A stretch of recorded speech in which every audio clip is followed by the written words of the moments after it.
Antes de uma cidade dormir, há sempre alguém acordado por ela. No coração do sertão piauiense, onde a luz do sol nasce sobre as serras, ruas, feiras e caminhos antigos, Picos aprendeu cedo a ser ponto de encontro. Aqui, o sertão não é silêncio, é movimento, é comércio, é fé, é estrada, é chegada e é partida. É o vai e vem de gente que construiu, com trabalho e resistência, uma das regiões mais pulsantes do Piauí. Muito antes das avenidas, dos bairros, das viaturas, dos rádios e das operações planejadas, havia a força da terra, a presença do rio Guaribas e a coragem de um povo que fez da paisagem árida um lugar de vida. A história de Picos se formou entre caminhos de gado, famílias sertanejas, capelas e mercados e montes que deram o nome à cidade. E quando uma cidade cresce, crescem também seus desafios. Cresce a necessidade de proteção. Cresce a responsabilidade de preservar a ordem, amparar a população e responder aos perigos que surgem nas estradas, nos bairros, nas noites e nos dias comuns. Foi para esse território de encontro, trabalho e esperança que nasceu uma unidade policial destinada a marcar gerações. Uma unidade que atravessou décadas, mudou a estrutura, enfrentou crise, formou homens e mulheres de farda e se tornou parte da memória viva de Picos e de sua macro-região. Este é um documentário sobre serviço, coragem e pertencimento. É a história do 4º Batalhão da Polícia Militar do Piauí. A história do Sentinela do Vale do Guaribas. Picos nasce antes do asfalto, antes dos grandes comércios e antes das luzes urbanas que hoje desenham a cidade durante a noite. Ela nasce da ocupação do sertão, da pecuária, da circulação de famílias, tropeiros e negociantes que encontraram nesta região um ponto estratégico para viver, plantar, criar e negociar. A tradição local registra a construção da capela de Nossa Senhora da Conceição, em 1754, como um dos marcos do povoamento. Ao redor da fé, da água e do trabalho, a vida foi se organizando. O rio Guaribas abastecia, irrigava, orientava e aproximava. Os montes, chamados pelos antigos de Picos, ajudaram a batizar a cidade e se transformaram em símbolo de identidade. A verdade é que Picos cresceu como crescem as cidades sertanejas, primeiro como caminho, depois como pouso, depois como centro. A cidade tornou-se referência para quem vinha de comunidades rurais, de municípios vizinhos e de outras regiões em busca de comércio, serviços, saúde, educação e oportunidades. É preciso muita coragem, muito planejamento e muito sangue frio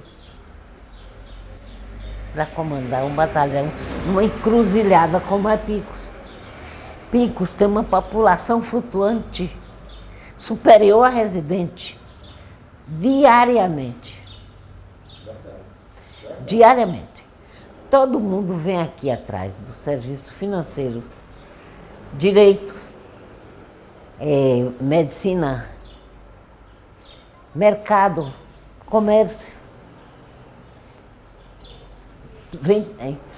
Mais de 100 cidades vêm aqui todo dia. Você pode ver os carros, a rua completa. População flutuante muito maior do que a residente. Aí quando é à noite, melhora, durante a semana nem tanto. Sábado à noite, domingo, o dia é calmo. Pouca gente na rua. Mas os outros dias a cidade é completa, você não tem por onde andar. Mas toda centralidade traz consigo uma responsabilidade. Onde há circulação de pessoas, bens e estradas e interesses, também surge a necessidade de organização pública. A segurança deixa de ser apenas uma resposta ao conflito, passa a ser condição para que a vida social aconteça. Antes da instalação de uma estrutura regional mais robusta, o policiamento dependia de contingentes menores, deslocamentos difíceis, comunicação limitada e da capacidade de poucos homens atuarem em grandes extensões territoriais. Com o desenvolvimento de Picos, e a ampliação de sua influência no centro-sul piauiense, tornou-se cada vez mais evidente a necessidade de uma unidade policial capaz de articular presença, comando, disciplina e resposta regional. Não se tratava apenas de proteger uma cidade, tratava-se de proteger uma região inteira em movimento. No dia 12 de janeiro de 1967, por meio do Decreto 730, foi criado em Picos o então 3º Batalhão de Polícia Militar do Piauí. Poucos meses depois, em 14 de maio de 1967, a unidade foi inaugurada, tendo como primeiro comandante o capitão Juraci Barbosa Marques. Foi um dia memorável para a cidade. O povo picoense se reuniu todo. A gente tinha apoio, porque a gente era de casa. Meu pai era delegado aqui, meu marido era militar, o Juraci, uma pessoa maravilhosa, bem já conhecida na polícia do Piauí e ficou conhecido aqui. Chegou bem antes e começou a trabalhar. Foi um dia memorável. Aquele momento não foi apenas um ato administrativo, foi a instalação de uma presença permanente do Estado em uma região que crescia, se conectava e exigia uma resposta mais organizada aos desafios da segurança. A estrutura inicial contava com 2 companhias localizadas em Valença e Oeiras, cidades historicamente importantes para o interior piauiense. Era uma arquitetura operacional compatível com as necessidades de uma época em que estradas, comunicação e deslocamento impunham dificuldades que hoje parecem distantes, mas que moldaram o caráter dos primeiros policiais. Naqueles anos, o serviço era feito com menos recursos, menos tecnologia e mais improviso. Servir no interior significava enfrentar distâncias, calor, noites longas e comunicação precária. E a responsabilidade de representar a lei em lugares onde, muitas vezes, a farda era a primeira e a mais visível presença do poder público.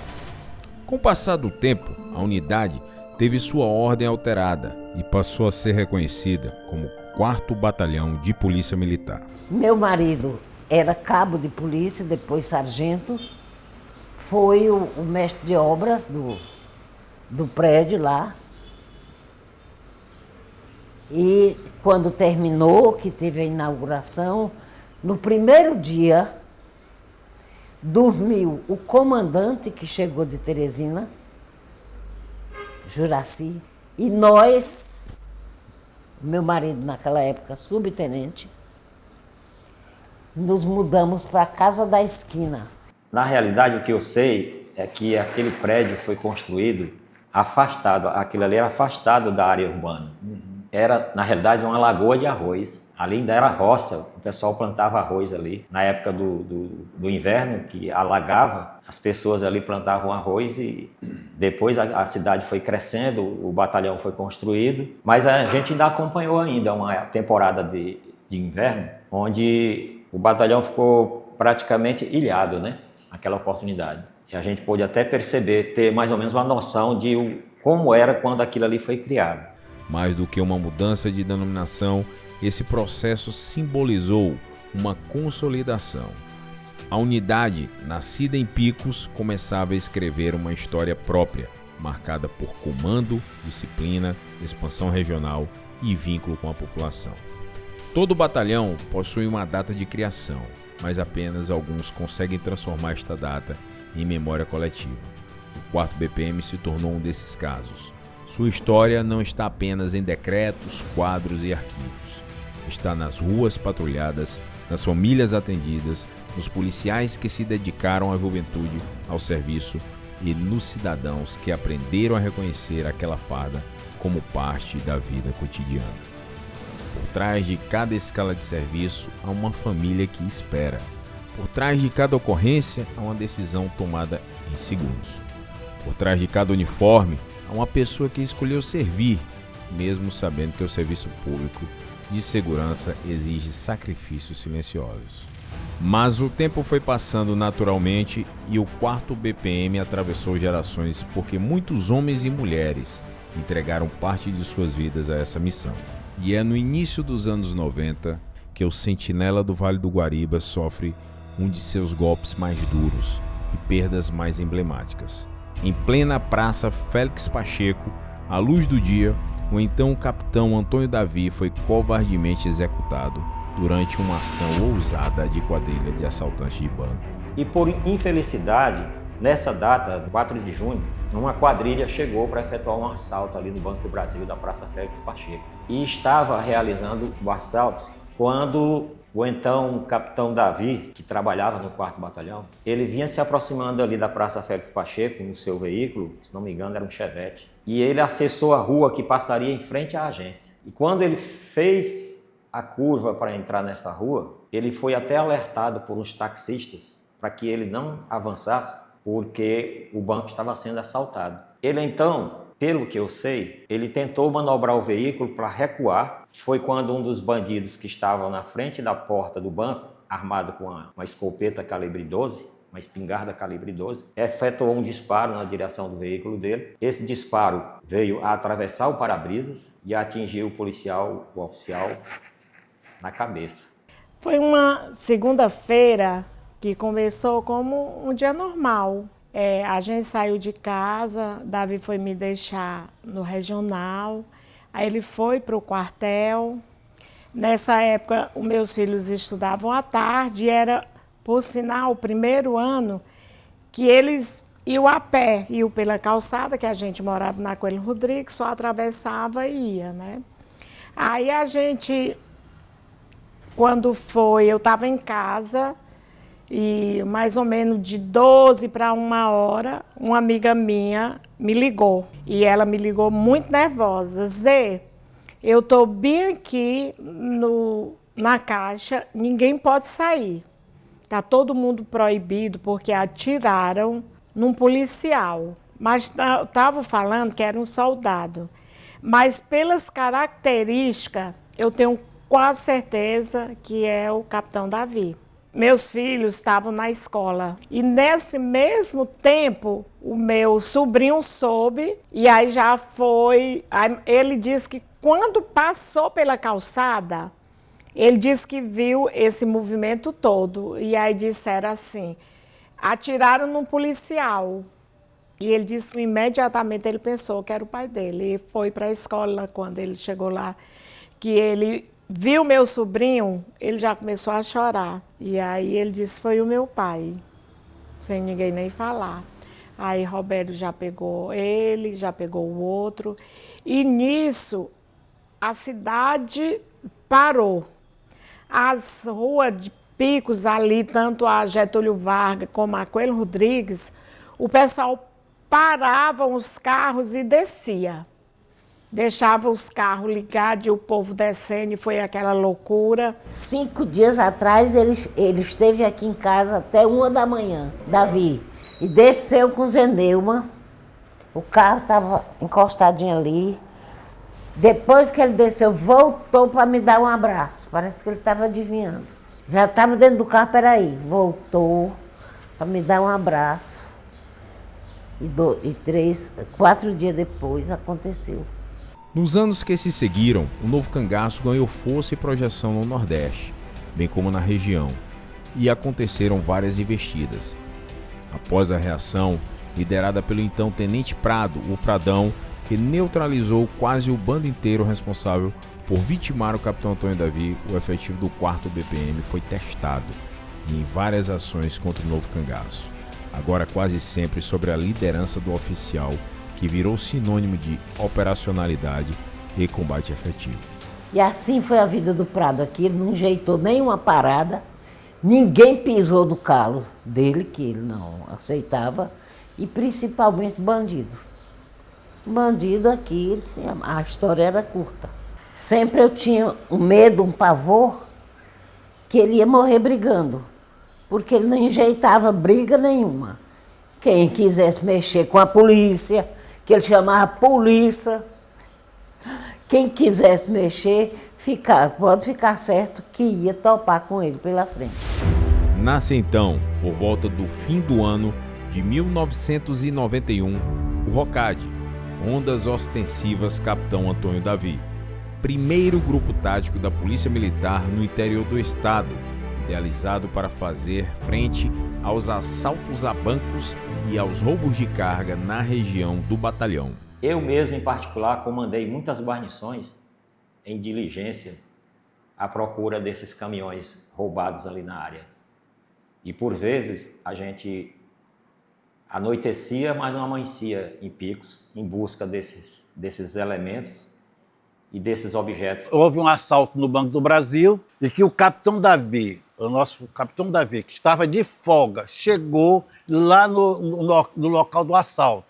E um dos bandidos atirou na cabeça dele. Quer dizer, o meu batismo operacional foi esse fato.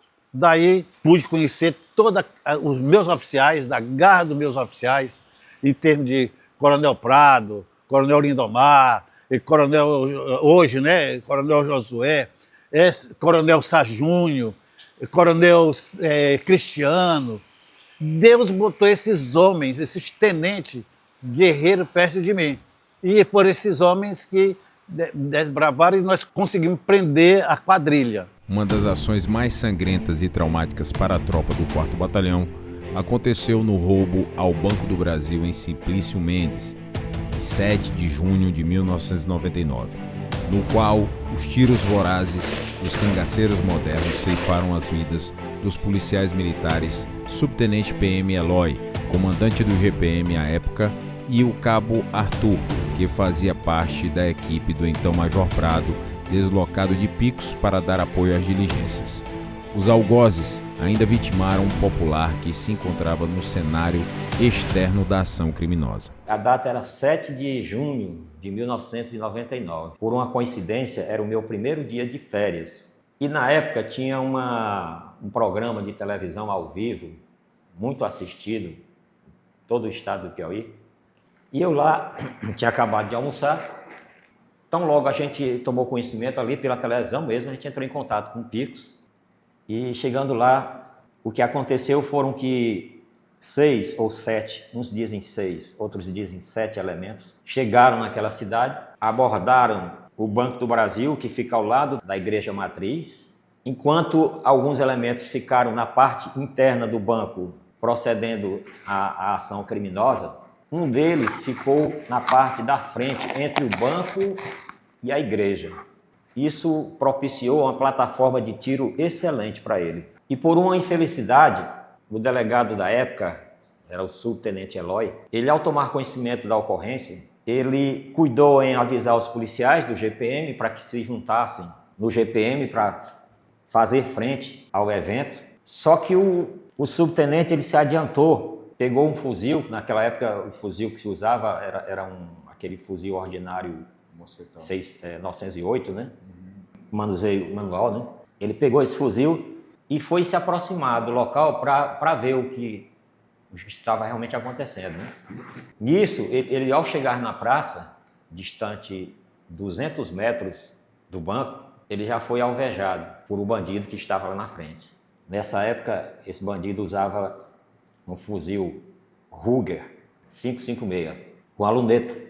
Ele, quando observou o subtenente, ele já atirou, como se diz, de ponto, né? E alvejou o subtenente, que caiu fatalmente morto ali, né? No meio da rua. Ao lado do subtenente, na calçada de uma farmácia, tinha uma pessoa local, um morador local, que era até um deficiente mental, que ao ver o subtenente caído, ele avançou para tentar socorrer, né? Quando ele fez isso, o bandido também atirou contra ele e também o matou ali no local. Então foram essas duas mortes que aconteceram ali no início do evento. Não é uma perca nossa. Pegaram o Cavartu. Pegaram? Não rasteio. Cavartu! Nossa Senhora. O cara acertou um tiro de AR-15 na cabeça do cabo. Mas ó, bandido bom é bandido morto? Eu não digo que bandido bom é bandido morto, porque eu sou humano e todo mundo tem o direito de viver. Mas esses que praticam esse tipo de coisa e não querem se entregar contra a polícia, o que eles podem fazer é defender a polícia estar, para defender a comunidade, para defender o povo do modo geral. Quase 18 anos depois, o sentinela sentiu o tombar de outro grande companheiro de serviço. Em 11 de maio de 2017, o sargento PM Daniel Marcos Ferreira da Silva foi covardemente assassinado dentro do próprio alojamento no GPM de Paquetá do Piauí, após uma abordagem de rotina, fato que deixou toda a tropa da região em profundo sentimento e consternação. O guerreiro, que foi da tropa de confiança do Pradão, o Rocade, tombara diante de uma ameaça inesperada. Ele tinha um amor muito grande por aquela farda, um respeito muito grande. Eu costumava pensar assim que ele era uma pessoa, quando ele estava com aquela farda, ele se tornava outra, porque ele só pensava em fazer um grande trabalho. Ele nunca foi ambicioso de estar pensando em subir de patente. O que ele gostava mesmo era de estar ali, fazendo o trabalho dele, né? Provavelmente ele não foi 100%, porque ninguém é, né, 100%. Mas, no meu ponto de vista, ele foi um grande homem, como policial. E o Dani, com o apoio do avô, ele também ia ser, né, um grande profissional. Ele gosta muito de ver o avô, assim, as coisas do avô, né? Até hoje ele curte muito a polícia. Ele adora quando ele faz um tchau ou algum gesto que a viatura está passando e eles vão lá e buzina para ele. Sempre foi assim. Ele sempre tomou a frente do que precisava fazer, nesse sentido assim, de se expor mesmo. Ele sempre teve a coragem de enfrentar. Mas isso custou muito caro e dói. Mas eu entendo e eu sei que ele foi feliz, eu sei que ele se realizou, mas o custo foi muito alto. De toda forma é preocupante, porque já se passaram anos e a gente sabe que daqui a pouco vai estar solto. Uma das broncas que ele me deu, ele disse assim, eu entrei na polícia militar e quando eu prendo um bandido, eu não estou melhorando o mundo para as pessoas, eu estou melhorando para vocês. Então ele sempre dizia que cada pessoa, ele dizia assim, cada malandrinho que eu estou prendendo é um malandrinho a menos que vai chegar perto de vocês. O tiro no companheiro de trincheira pode te tirar de combate simultaneamente, não porque o projétil atinge e transfixa o capacete, mas porque o cenário paralisa o coração, retarda a reação e distorce o tempo. E foi assim que, recentemente, a tropa do Sentinela viu partir o menino Carlos André, de forma prematura, deixando a sensação de que haveria muito tempo ainda, daquelas situações que só a vontade divina explica e consola.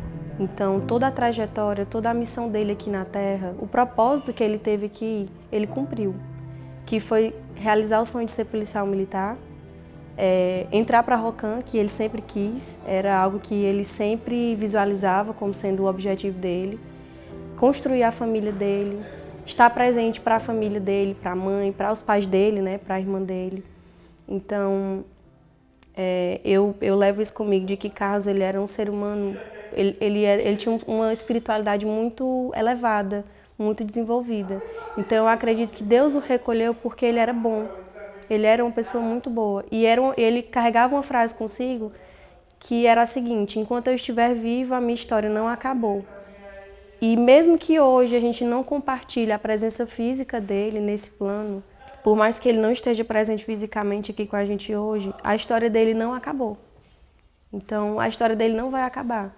E eu levo isso para mim, para os filhos dele, que vão ter sempre a memória da pessoa excepcional, do ser humano incrível que ele é. E levo isso para os amigos de farda dele também, que ele honrou a missão dele desde o primeiro dia que ele decidiu entrar na Polícia Militar, até o dia que ele assumiu o serviço, até o último dia dele, que infelizmente aconteceu, e como policial militar, mas ele honrou, ele estava feliz, ele realizou a missão dele aqui. Eu acredito que ele se doou 100% e ele partiu fazendo o que ele mais amava, que era ser policial militar. Carlos, de todas as qualidades que ele tinha, com certeza ser pai, eu afirmo que foi a maior realização da vida dele, construir a família dele.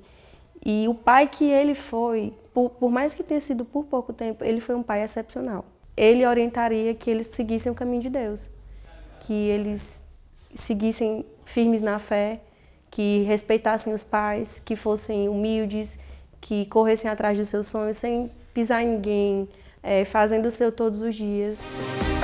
A memória dos heróis do 4º BPM não cabe apenas em paredes. Ela vive nas vozes de quem comandou, de quem serviu, de quem foi protegido e de quem aprendeu a confiar. Cada depoimento é uma parte dessa travessia. Cada lembrança confirma que uma instituição só permanece quando consegue pertencer ao povo que protege. A relação entre o batalhão e a população de Picos também se construiu no cotidiano. E nos mesmos idos da década de 90 do século passado, a doutrina de policiamento comunitário nascia para trazer a população para dentro do quartel. E nessa época, de 91, na década de 90, por aí, ir para Picos era castigo. Picos era castigo, Morro de Cabeça do Tempo era castigo. Os filé mignon da Polícia Militar, naquela época, era comandar Parnaíba e Floriano. E eu coloquei para o comandante, eu quero colocar meu nome. Coloquei meu nome, ele olhou para mim, tu vai para Picos? Vou. Depois eu vou falar com o governador. E eu fui para Picos, fui comandar Picos. Eu cheguei em Picos, eu ia receber o comando 2 horas da tarde, e eu cheguei em Picos por volta de 00:30.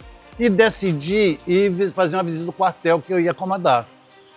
Quando eu chego no quartel, 1h por aí, da manhã, e o oficial de dia me apresentou o quartel, eu quero ver onde é que os soldados comem, almoçam. E eu vi a situação do rancho, deprimente. Agora eu quero ver onde é que os soldados dormem, né? Deprimente. Agora eu quero ver onde é que os soldados fazem as suas necessidades fisiológicas, deprimente.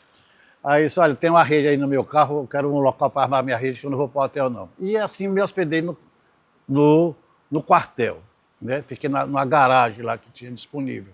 Não tinha condições, não tinha viatura, não tinha armamento, não tinha nada. O que é que nós podemos fazer para ter a sensação de segurança? Era trabalhar a cabeça dos oficiais, porque nessa época as academias das polícias militares eram altamente militaristas, né? Pela uma cultura da Revolução de 64, tinha essa formação, em que lá formavam que o policial tinha que ter raiva de civis, né? Correto? E para mim se contrapunha essa coisa, né? Não, civil é amigo da gente, nós estamos aqui somos pagos para dizer, quebrar esse paradigma, colocar para os oficiais para lerem, né? Ampliar sua visão, ter o conhecimento, porque quem sabe mais é mais. Com o passar das décadas, Picos mudou. Os bairros cresceram, as estradas ganharam fluxo, a economia se diversificou e a região se tornou ainda mais integrada.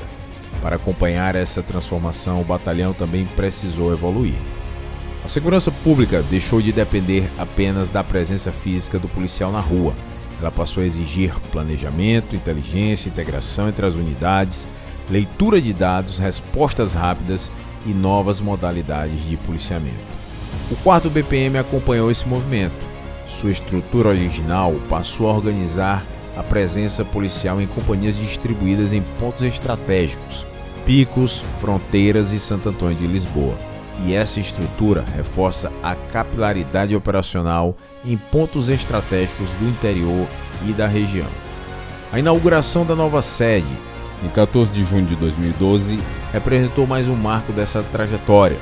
O quartel não é apenas uma construção, é um centro de comando, de disciplina, de memória e de prontidão. A evolução operacional também aparece nas modalidades e formatos de emprego da tropa. Força tática, motopatrulhamento, canil, operações integradas, policiamento ostensivo, prevenção escolar e articulação com outros órgãos passaram a compor uma resposta mais ampla aos desafios contemporâneos.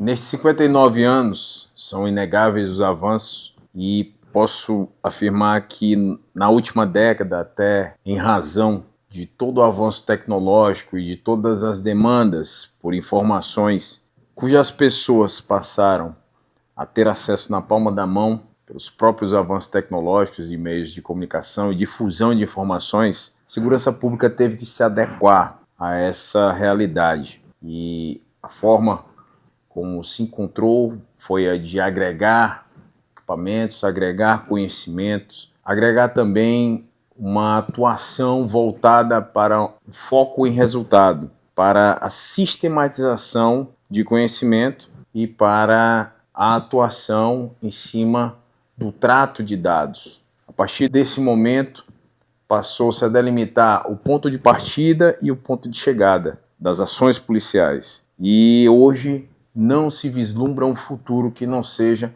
alicerçado nesse fundamento, nessa forma diretora principal de nossas ações. Então, o futuro ele tem que estar adequado a essa nova demanda dessa sociedade exigente, mas também desse público ao qual nós devemos cada vez mais acolher dentro de uma estratégia de humanização, porém sem perder o rigor e as tradições da nossa instituição. Nós não estamos negando o passado.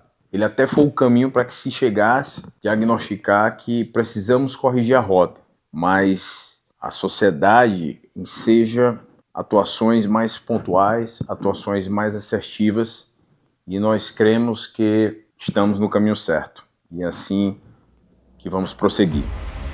Os 59 anos do Sentinela do Vale do Guaribas não se resumem a uma data comemorativa.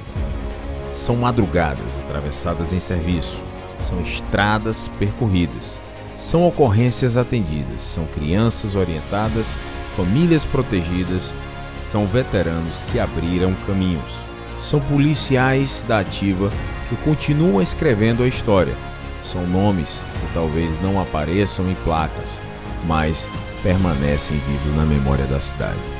O legado do 4º BPM está nas ruas de Picos, nas companhias do interior, nas ações comunitárias, nas operações integradas, nas respostas às crises e na confiança construída ao longo de gerações. Seus valores nunca se perderam.